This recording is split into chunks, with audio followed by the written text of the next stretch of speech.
ஓம் சாந்தி. நன்னறி கதைகளில் இன்று நாம் பார்க்க இருக்கும் தலைப்பு எளிமையான வழி. ஒரு காட்டில் எலி ஒன்று அங்கும் இங்கும் ஓடிக்கொண்டே இருந்தது.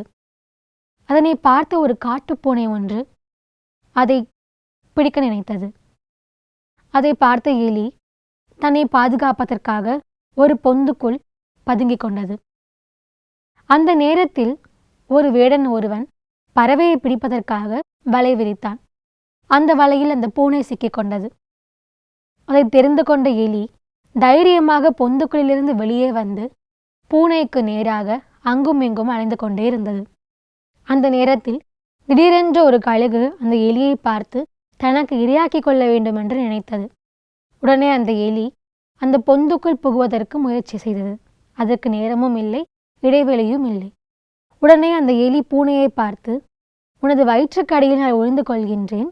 சிறிது நேரம் கழுகு சென்ற பின்பு நானே வெளியே வந்து அந்த வலைகளை கடித்து உன்னை விடுதலை செய்கின்றேன் என்று கூறியது.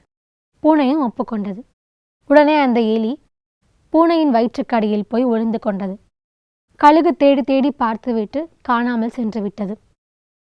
அந்த எலி வலையிலிருந்து வெளியே வந்தது. வந்தவுடன் பூனை கேட்டது, இப்பொழுது என் வலையை கடித்து என்னை விடுதலை செய் என்று கேட்டது.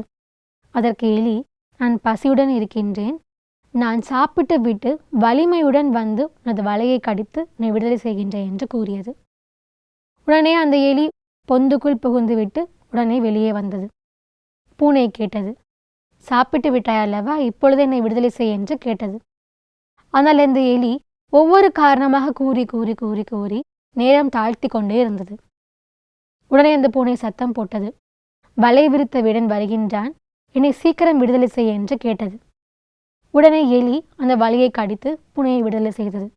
வலையை கடித்தவுடன் பூனை அந்த வேடனுக்கு பயந்து கொண்டு சீக்கிரமாக தப்பித்து ஓடி ஒளிந்து கொண்டது. இதை அனைத்தும் பார்த்து கொண்டிருந்த ஒரு மைனா எலியை பார்த்து கேட்டது, நீ ஏன் முன்னாடியே அந்த பூனையை விடுதலை செய்யாமல் வேடன் வரும்போது விடுதலை செய்தாய்? நீ ஏன் காலம் தாழ்த்தினாய் என்று கேட்டது. அதற்கு அந்த எலி கூறியது, நான் நன்றி கெட்டவன் கிடையாது. அந்த பூனை செய்த நன்றியை நான் மறக்க மாட்டேன். அதே சமயம் அந்த வேடன் வருவதற்கு முன்பே அந்த வலையை கடித்து நான் பூனையை விடுதலை செய்திருந்தால் அது என்னை கொன்றிருக்கவும் நேரிடும் என்று கூறியது. இந்த கதையிலிருந்து நாம் என்ன தெரிந்து கொள்கிறோம் என்றால், நாம் பிறருக்கு உதவுவது மிக நல்ல விஷயமாகும். அனைவருக்கும் நாம் உதவி செய்ய வேண்டும். அதே நேரத்தில் அவர்களுக்கு செய்யும் உதவியால் நமக்கு எந்த ஆபத்தும் நேராமல் இருப்பது போல பாதுகாத்து கொள்ள வேண்டும். இன்னொரு கதையுடன் உங்களை சந்திக்கின்றேன். நன்றி, வணக்கம். ஓம் சாந்தி.